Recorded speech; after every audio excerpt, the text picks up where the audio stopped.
નમસ્કાર સદર્શક મિત્રો, આજનો મારો ટોપિક છે કે વિદ્યાર્થીઓની આપઘાતની પાછળ જવાબદાર કોણ. દોસ્તો, આજનો મારો આ જે ટોપિક છે ને એ દરેક વાલીઓને વિચારતા કરી મૂકે ને એવો આ ટોપિક છે. તો તમે પણ મારો આખો વિડીયો સ્કીપ કર્યા વગર જ સાંભળજો અને તમારા ખુદના જ મંતવ્યો મને કોમેન્ટ બોક્સમાં જરૂર જણાવો. હવે વિદ્યાર્થીઓના આપઘાતની પાછળ તો ઘણા બધા પરિબળો જવાબદાર છે. તેમાંથી ઘણા એવા મુખ્ય કારણો છે ને એ જ હું તમને અત્યારે જણાવવા માંગુ છું.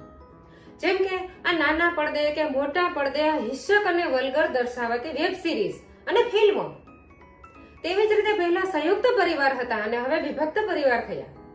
હવે મોટા મોટા બંગલામાં એકલું ઉછળતું ફક્ત એક જ બાળક.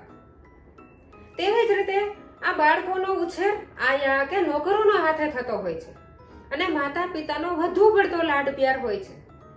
તેવી જ રીતે બાળકની ક્ષમતા કરતા પણ એની પાસેથી વધારે પડતી અપેક્ષા રાખવી. આવા તો ઘણા બધા કારણો જવાબદાર છે આ બાળકોના મોતની પાછળ. પરંતુ સૌથી મુખ્ય કારણ એમાં કયું છે તમે જાણો છો? તો સૌથી મુખ્ય કારણ હોય ને તો એ છે મા બાપ. હવે તમને લાગશે કે મા બાપ મુખ્ય કારણ કઈ રીતે? તો હવે આ વિડીયોમાં તમે ખાસ કરીને બધું જ સાંભળજો.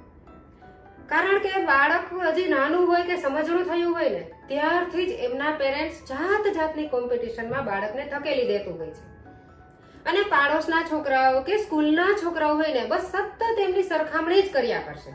હવે આ સરખામણી અને આ કોમ્પિટિશન બધી જ વસ્તુઓનો વજન આપણું બાળક ઉચકી શકે છે કે નહીં, આ બધું જ તપાસ્યા વગર જ આ પેરેન્ટ્સ સતત બાળક ઉપર આવો વજન નાખ્યા જ કરશે.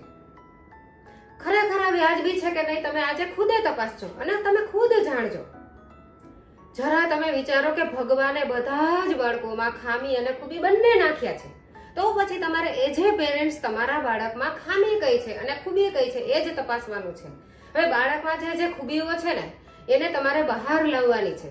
ફૂલની જેમ સતત મહેકતું રાખવાનું છે, સતત એમને ફ્લાવરની જેમ જ એમને ગ્રો કરાવવાનું છે. આટલું જ તમારે કરવાનું છે. તેવી જ રીતે બાળકમાં જે ખામી ભરેલી છે ને એ ખામીને તમારે સાથ સપોર્ટ બધું વગેરે આપીને એ ખામીને તમારે દૂર કરવાની ટ્રાય કરવાની છે. હવે ફક્ત ને ફક્ત એ જે પેરેન્ટ્સ તમારે આટલું જ કરવાનું છે, આનાથી બધું કશું કરવાની જરૂર નથી. અને હવે ખાસ હાયર સેકન્ડરીમાં ભણતા વિદ્યાર્થીઓ તો જાણે મહાસંગ્રામમાં લડવા જવાના હોય ને એવી રીતે એમના પેરેન્ટ્સ એમને ટ્રીટ કરતા હોય છે. અને એમાં પણ ખાસ રાજસ્થાન કોટામાં ભણતા વિદ્યાર્થીઓ તો આ જીનીટની એક્ઝામ આપવા માટે જે લોકો ત્યાં તૈયાર થાય છે ને અને એ માટે જ પેરેન્ટ્સ એમને હોશે ત્યાં મોકલતા હોય છે. તો ખરેખર આ જીનીટના વિદ્યાર્થીઓ ઉપર તો અભ્યાસનું એટલું બધું ભારણ, એટલું બધું દબાણ આપશે ને કે વાત જ ના પૂછો. અને હવે તો આ વિદ્યાર્થીઓને પણ એવું લાગી રહ્યું છે કે આ કોટા છે ને એ અભ્યાસનો કોઈ હબ નથી, પરંતુ ત્યાં સ્યુસાઇડનો પોઈન્ટ બની ગયો છે.